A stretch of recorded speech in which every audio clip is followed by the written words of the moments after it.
Hello students, कैसे हैं आप लोग। आई होप कि आप लोग अच्छे होंगे, स्वस्थ होंगे, मस्त होंगे और अपने पढ़ाई को लेकर भी व्यस्त होंगे।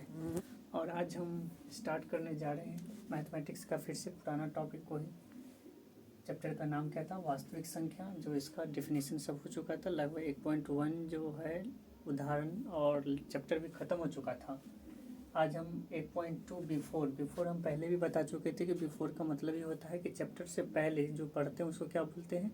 बिफोर बोलते हैं। और बिफोर में हम लोग क्या पढ़ते हैं? उदाहरण पढ़ते हैं। उदाहरण को ही क्या बोला जाता है इंग्लिश में? टाइप बोला जाता है।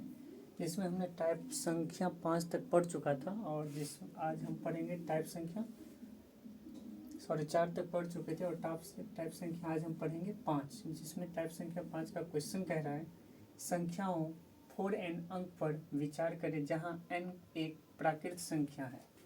जांच करें कि n का कोई ऐसा कोई मान है जिसके लिए 4n अंक जो है शून्य पर समाप्त होता है। यानी 4 एक संख्या दिया गया जो एक प्राकृत संख्या है, और इसको बोल रहा है कि क्या ये शून्य पर समाप्त हो सकता है कि नहीं। तो आइए जानते हैं हम इसके हल में। लिखा गया कि 4n बराबर 2 गुने 2 और पावर n है, यानी कि 2 गुने 2 कितना हो जाएगा? 4 हो जाएगा। तो यहाँ जो है 4 के अभाज्य गुणनखंड में केवल 2 ही आ रहा है, यानी कि इसके अभाज्य गुणनखंड में केवल क्या आया? 2 ही आया। दोनों बार क्या आया? 2 ही आया। जबकि शून्य पर समाप्त होने के लिए अभाज्य गुणनखंड में 2 और 5, यानी कि 2 तो आने ही चाहिए, प्लस और कितना आना चाहिए? 5 भी आना चाहिए। 2 और 5 दोनों आने चाहिए, इसीलिए संख्या 4n अंक जो है शून्य पर समाप्त नहीं होगी। यानी कि सिंपल सी बात है, 2 पर संख्या को समाप्त होने के लिए 2 और 5 दोनों अंकों की हमें क्या पड़ती है? आवश्यकता पड़ती है। इसीलिए 4 जो है शून्य पर समाप्त नहीं होगी।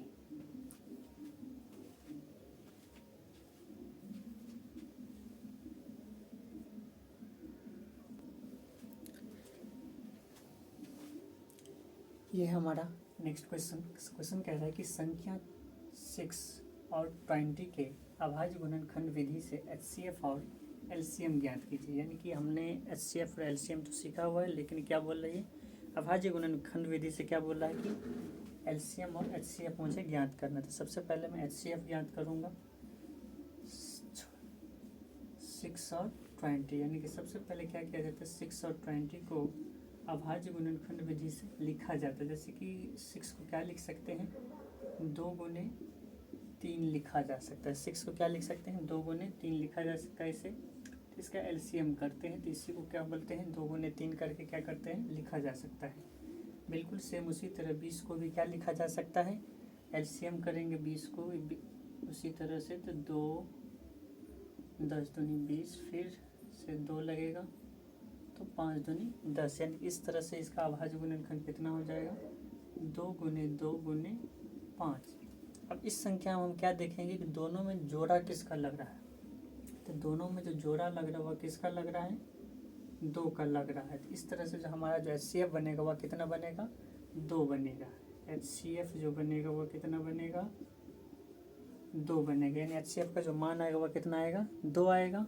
और उसके बाद हम निकालेंगे LCM। ये हमारा HCF निकल गया। और LCM में क्या किया जाता है? तो LCM में क्या किया जाता है में जो है, यानी कि पावर कितना बार जो है रिपीटेड हुआ है। जैसे कि 2 ज़्यादा से ज़्यादा कितना बार रिपीट हुआ है? 2 बार रिपीट हुआ है। सबसे पहले 2 जो सबसे ज़्यादा बार जो है 2 बार रिपीट हुआ, यानी 2 का पावर क्या हो गया? 2 हो गया। उसी तरह 3 ज़्यादा से ज़्यादा कितना बार रिपीट हुआ है? 1 बार रिपीट हुआ है, तो गुने 3 के पावर 1। और क्या रिपीट हुआ है? 5। तो 5 जो रिपीट हुआ वह कितना बार रिपीट हुआ है? 5 भी ज़्यादा से ज़्यादा 1 बार ही रिपीट हुआ है।